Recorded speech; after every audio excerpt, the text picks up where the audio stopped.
There's something Carl Jung discovered about women that made even his most devoted students uncomfortable. Not because it was insulting or degrading, but because it revealed a hidden power so intense, so primordial, that most of society has spent centuries trying to suppress it. This isn't about the stereotypes you've heard. It's not about manipulation, jealousy, or any of those surface-level observations that amateur psychologists throw around. Jung went deeper, much deeper, into the realm where the feminine psyche touches something ancient, something that modern psychology still struggles to understand. The most terrifying thing, Jung once observed, is to accept oneself completely. And when it came to the feminine shadow, he discovered layers that most people, men and women alike, spend their entire lives avoiding. Before we dive into these 5 dark truths, understand this. Carl Jung wasn't just theorizing from an armchair. He spent decades analyzing thousands of patients, diving into their dreams, their breakdowns, their moments of transformation.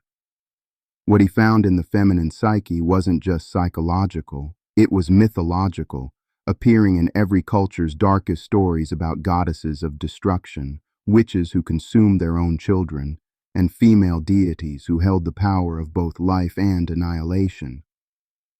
Jung called this the terrible mother archetype. But here's what most people miss.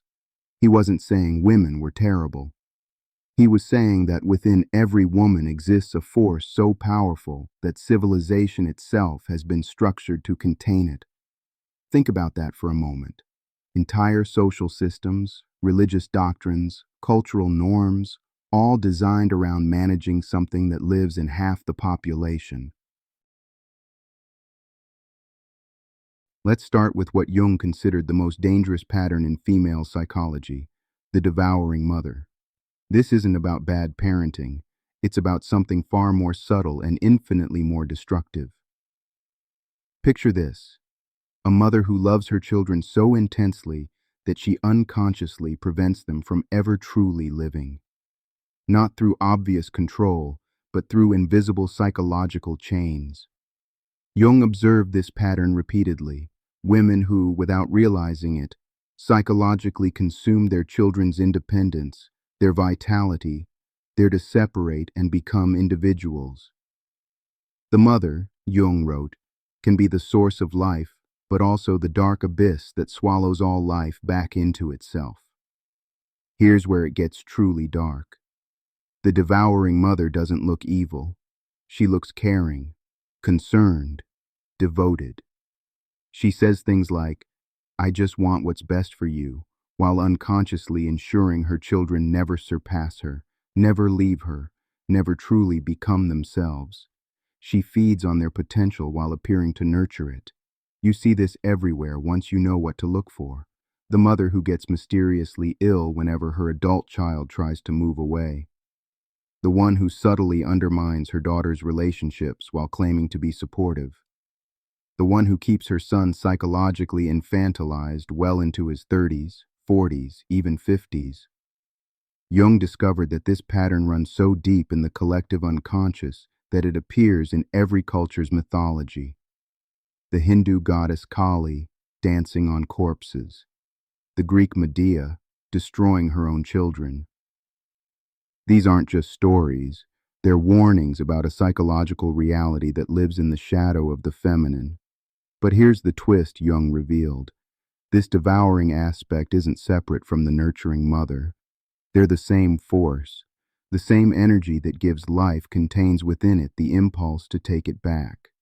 The womb that creates also has the power to uncreate. And every woman carries this duality, whether she's conscious of it or not. When a woman remains unconscious of this dark aspect, it controls her. She becomes its puppet, acting out ancient patterns of psychological consumption while believing she's being loving. But when she becomes conscious of it, that's when something extraordinary happens. She gains access to a power that most people can't even imagine.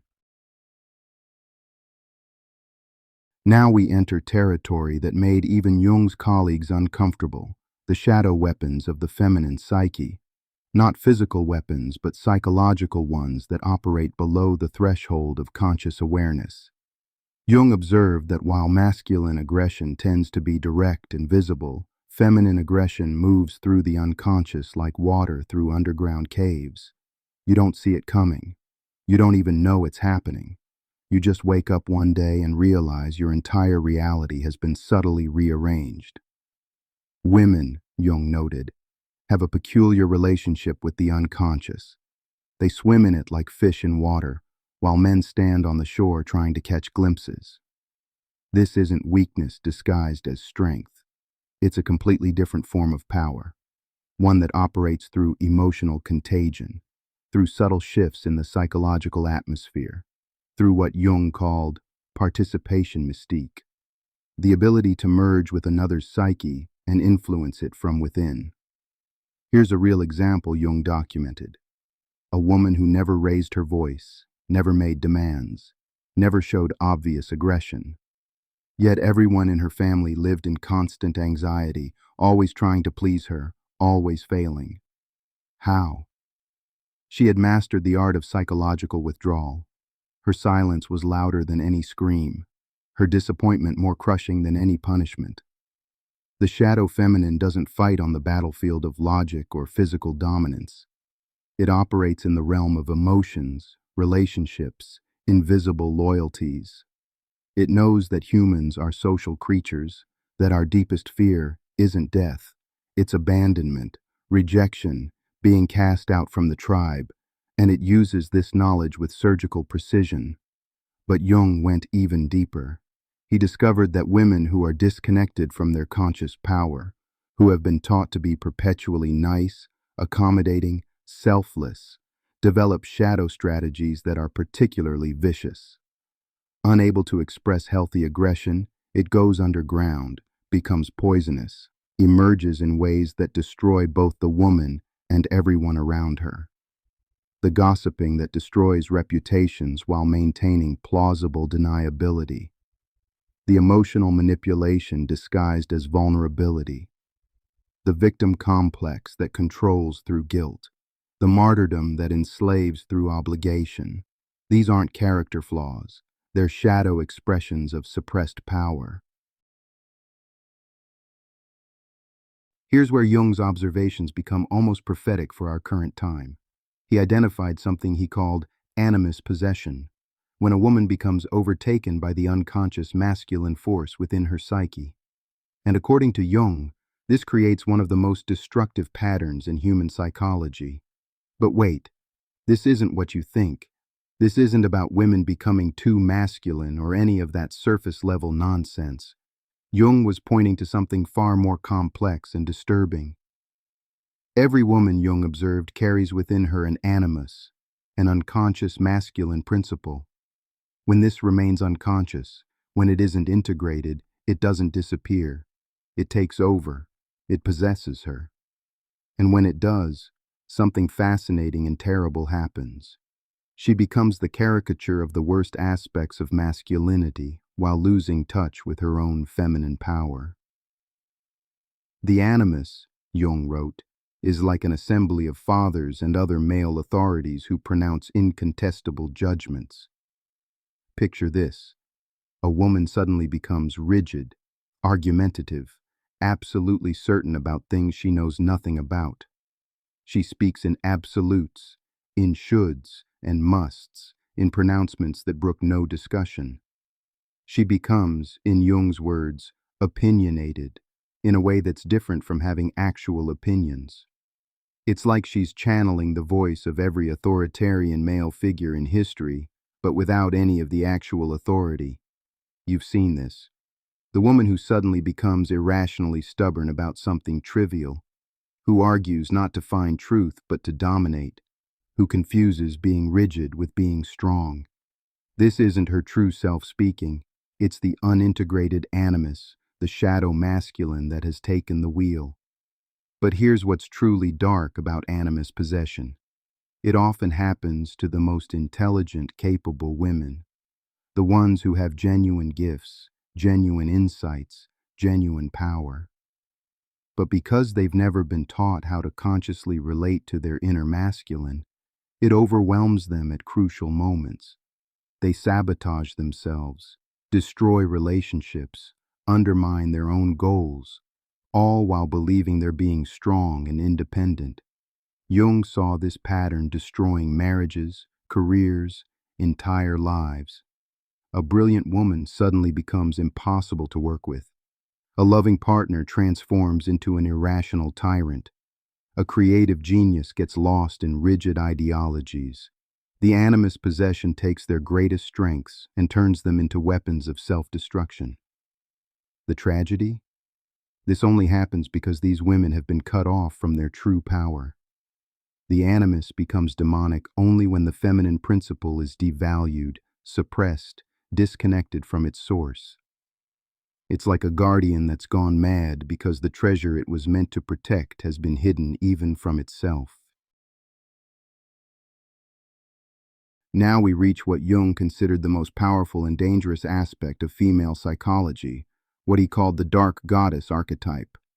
This isn't evil, it's something far more complex, a force that exists before good and evil, before civilization's rules, before the human need to categorize everything as acceptable or forbidden.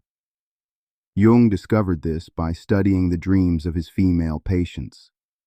Again and again he found images of ancient goddesses, not the sanitized versions from children's books, but the original ones.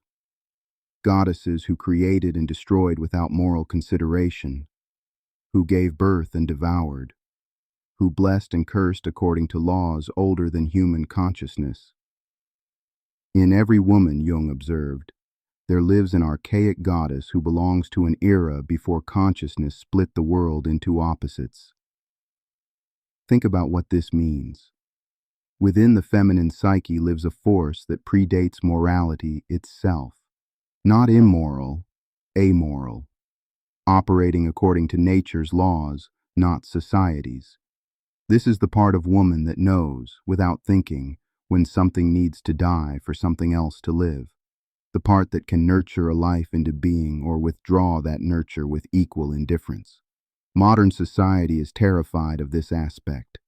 We've spent centuries trying to convince women that they're naturally moral, naturally good, naturally self-sacrificing. But Jung saw through this. He understood that this was projection, society's desperate attempt to control something it feared. The dark goddess doesn't care about being nice, doesn't care about social approval, doesn't care about maintaining relationships that have outlived their purpose. She operates from a place of ruthless natural law, the same law that makes a mother bear kill to protect her cubs, that makes the earth swallow civilizations that have forgotten their place in the natural order. When this force is repressed, denied, painted over with false sweetness, it doesn't disappear. It goes underground. It emerges in depression, in anxiety, in mysterious illnesses, in sudden acts of shocking destructiveness. The very women who try hardest to be perpetually good, perpetually giving, perpetually light, they're the ones most likely to be ambushed by their own dark goddess energy. But here's what Jung discovered that changed everything. When a woman consciously connects with this dark goddess aspect, when she stops trying to be endlessly nice and acknowledges her capacity for necessary destruction, something miraculous happens. She becomes whole. She becomes genuinely powerful, not in a masculine way, but in a way that's uniquely, terrifyingly, beautifully feminine. She gains the ability to say no without guilt, to end things that need ending, to withdraw her energy from people and situations that drain her, to create boundaries that are actually boundaries, not suggestions, to mother without devouring, to love without enabling, to support without self-sacrifice. This is the woman who can look at a toxic relationship and end it cleanly, without drama, without looking back, who can recognize when her children need to fail in order to grow, who can withdraw her support from systems that exploit her giving nature. She becomes dangerous, not because she's cruel, but because she can no longer be manipulated through guilt, obligation, or false morality. Finally, we come to what Jung considered the most suppressed aspect of female psychology, the volcanic rage that lies beneath centuries of conditioning. This isn't ordinary anger. This is the rage of the silenced, the minimized, the ones told to smile while being systematically diminished. Jung observed something remarkable in his practice. Women would come to him with depression, anxiety, mysterious physical symptoms. But when he helped them dig deeper, what emerged wasn't sadness. It was rage. Generations of rage.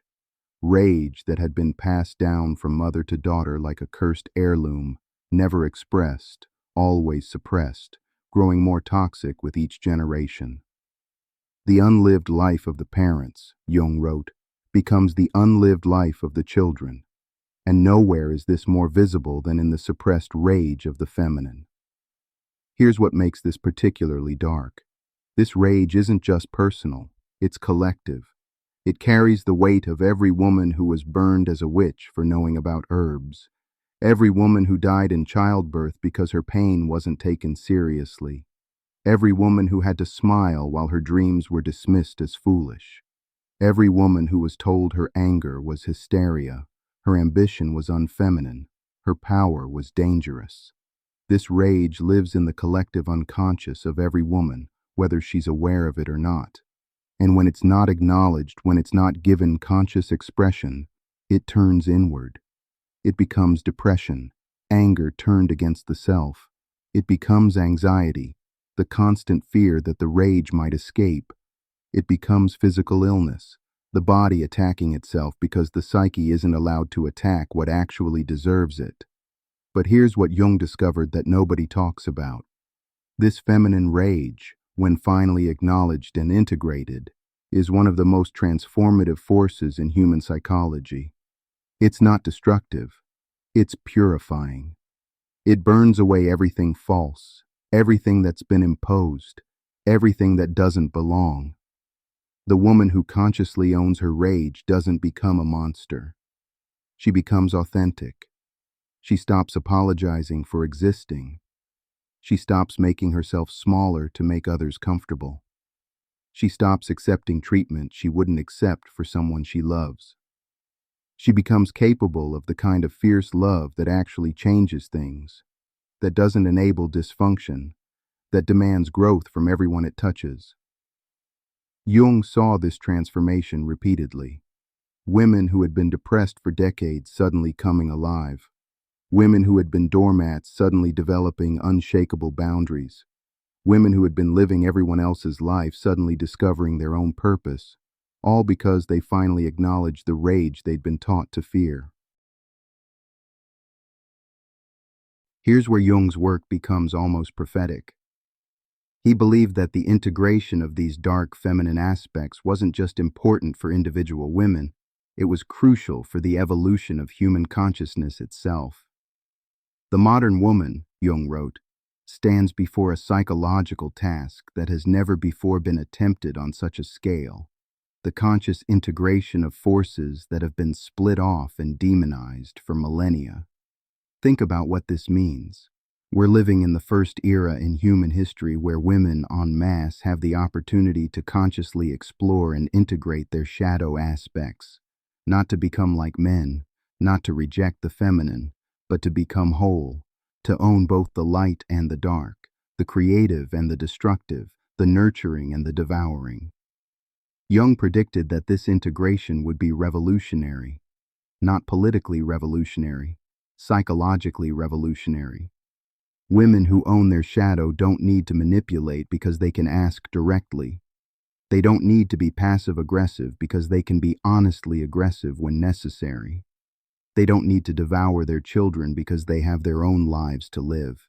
But he also warned that this process would be terrifying for women themselves, who would have to face aspects of themselves that generations of conditioning had taught them to fear, for men, who would have to relate to women who were no longer pretending to be less than they were, for society, which had built its entire structure on the assumption that half the population would remain psychologically fragmented. The symptoms are everywhere if you know how to look. The explosion of anxiety and depression among women who are trying to be everything to everyone. The rising rates of autoimmune disorders, the body attacking itself because the psyche isn't allowed to attack what's actually wrong. The epidemic of nice girl syndrome, women who are so disconnected from their own needs that they don't even know what they want anymore. But also the signs of integration. Women leaving toxic relationships without apology. Women saying no to additional responsibilities without guilt. Women expressing anger without shame. Women choosing their own paths without seeking permission. Women who can be tender without being weak, strong without being masculine, powerful without being aggressive. Jung's final insight might be the most radical. He believed that women who consciously integrated their dark aspects didn't just become healthier, they became powerful in a way that our culture has no framework for understanding. This isn't the power to dominate or control. It's the power to transform, to see through illusions, to know things without being told, to influence situations through presence alone, to create and destroy according to wisdom rather than wounds. The woman who has integrated her shadow, Jung observed, becomes a force of nature, not in the sense of being wild or out of control, but in the sense of operating according to deeper laws than social convention. These are the women who walk into a room and change its energy without saying a word, who can comfort the inconsolable and confront the untouchable, who know when someone is lying not through logic, but through an ancient knowing that bypasses the rational mind, who can nurture life into being or withdraw that nurture when it's become toxic. They're dangerous not because they're malicious, but because they can't be controlled through the usual means. Guilt doesn't work on them because they've faced their own darkness. Shame doesn't work because they've integrated their shadow. Manipulation doesn't work because they recognize it instantly, having owned their own capacity for it. These women terrify the status quo because they operate outside its rules. They're neither the virgin nor the whore, the mother nor the witch, the angel nor the demon. They're all of these and none of these. They're whole. And wholeness, Jung understood, is the most revolutionary force in human psychology. Jung left us with both a warning and a promise. The warning. The forces we're dealing with here are primordial, powerful, and potentially destructive. The feminine shadow, when it emerges unconsciously, can destroy lives, relationships, sanity itself. The devouring mother can consume generations. The dark goddess can lay waste to everything that's been built. The suppressed rage can explode in ways that damage everyone in its vicinity. But the promise. When these forces are consciously integrated, they become the foundation for a kind of psychological wholeness that our species has never seen on a large scale. Women who are complete in themselves, who don't need to live through others, who can love without consuming, support without enabling, create without apologizing. And perhaps most importantly, these integrated women become capable of raising children who don't inherit their unlived lives. Sons who don't fear the feminine because their mothers were whole. Daughters who don't have to carry their mother's suppressed rage. Children who can become themselves because their mothers had selves to be. Jung believed this integration of the feminine shadow wasn't just important, it was essential for the survival and evolution of human consciousness. We've reached a point where the old splits, the old repressions, the old projections are no longer sustainable. The shadow is returning whether we're ready or not. We're living in what Jung would have called a time of unveiling. The dark feminine that's been hidden for centuries is emerging from the collective unconscious. You see it in the individual women waking up to their own power, in the cultural movements challenging millennia-old assumptions, in the growing recognition that what we've called dark in the feminine might actually be the medicine our wounded world needs. But remember, This isn't about women becoming dark or destructive. It's about them becoming whole. It's about integrating what's been split off, owning what's been projected, embodying what's been exiled. It's about recognizing that the same force that creates life has the wisdom to know when something needs to die. That the same energy that nurtures knows when to withdraw. That the same power that supports knows when to say no. The dark side of female psychology, as Jung revealed, isn't evil. It's the hidden half of wholeness. And until it's integrated, until it's brought into consciousness, it controls from the shadows. It emerges in depression, in manipulation, in the thousand subtle ways that unexpressed power poisons everything it touches. But when it's acknowledged, when it's integrated, when it's given its rightful place in consciousness, that's when the real transformation begins. Not just for individual women, but for everyone they touch, for the children they raise, for the culture they're part of. Jung saw this coming. He saw that the return of the feminine shadow would shake the foundations of everything we've built. But he also saw what could emerge from that shaking, a new kind of human consciousness, one that doesn't split itself into light and dark, acceptable and forbidden, masculine and feminine. One that can hold paradox, integrate opposites, be whole. The question isn't whether this emergence will happen. It's already happening. The question is whether we'll meet it consciously or unconsciously, whether we'll integrate these forces or be overwhelmed by them, whether we'll fear the darkness or recognize it as the hidden half of light. For those with the courage to look, to really look at what Jung discovered, the implications are staggering. We're not just talking about psychology. We're talking about the evolution of consciousness itself. We're talking about the possibility of humans who are genuinely whole, relationships that aren't based on projection, a culture that doesn't need to split off and demonize half of human experience.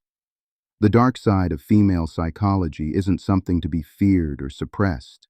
It's something to be understood, integrated, and ultimately respected.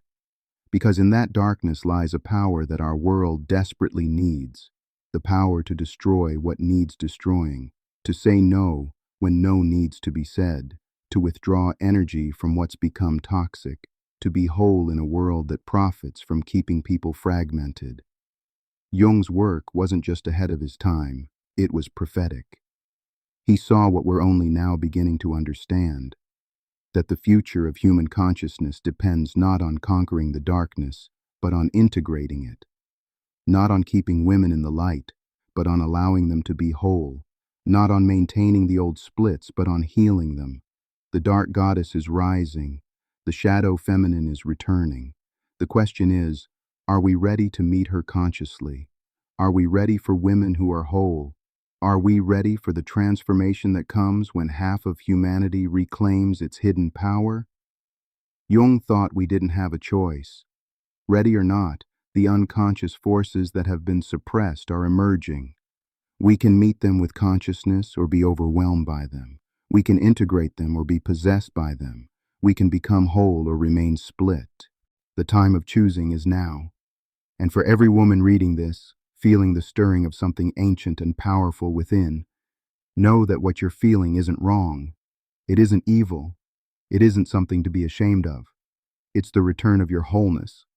It's the integration that Jung saw as essential for the evolution of consciousness itself. The dark side of female psychology isn't a problem to be solved. It's a power to be integrated. And in that integration lies the possibility of a kind of psychological wholeness that could transform not just individual lives, but the entire trajectory of human consciousness. This is Jung's ultimate message. The darkness isn't the enemy of the light. It's its hidden partner. And until we integrate both, we remain half of what we could be. The time for that integration is now. The question is, will you have the courage to descend into your own depths and retrieve what's been lost? The answer to that question will determine more than just your own fate. It will determine the psychological inheritance you pass on, the relationships you're capable of, the authenticity you can embody.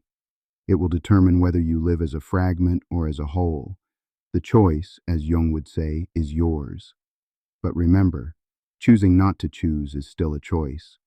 And the forces we're talking about here don't disappear just because we ignore them.